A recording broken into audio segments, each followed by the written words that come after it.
Après avoir autrefois, à plusieurs reprises et de plusieurs manières parlé à nos pères par les prophètes, Dieu dans ces derniers temps nous a parlé par le Fils qu'il a établi héritier de toutes choses, par lequel il a aussi créé le monde, et qui étant le reflet de sa gloire et l'empreinte de sa personne, et soutenant toutes choses par sa parole puissante, a fait la purification des péchés et s'est assis à la droite de la majesté divine dans les lieux très hauts, devenu d'autant supérieur aux anges qu'il a hérité d'un nom plus excellent que le leur. Car auquel des anges Dieu a-t-il jamais dit « Tu es mon fils, je t'ai engendré aujourd'hui » et encore « Je serai pour lui un père, et il sera pour moi un fils » Et lorsqu'il introduit de nouveau dans le monde le premier-né, il dit que tous les anges de Dieu l'adorent.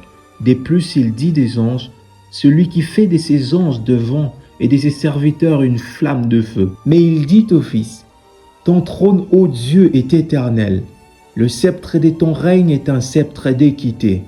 Tu as aimé la justice et tu as haï l'iniquité. C'est pourquoi, ô Dieu, ton Dieu t'a oint d'une huile de joie au-dessus de tes égaux. Et encore, toi Seigneur, tu as au commencement fondé la terre, et les cieux sont l'ouvrage de tes mains. Ils périront, mais tu subsistes. Ils vieilliront tous comme un vêtement, tu les rouleras comme un manteau, et ils seront changés. Mais toi tu restes le même, et tes années ne finiront point. Et auquel des anges a-t-il jamais dit, assieds-toi à ma droite, jusqu'à ce que je fasse de tes ennemis ton marchepied?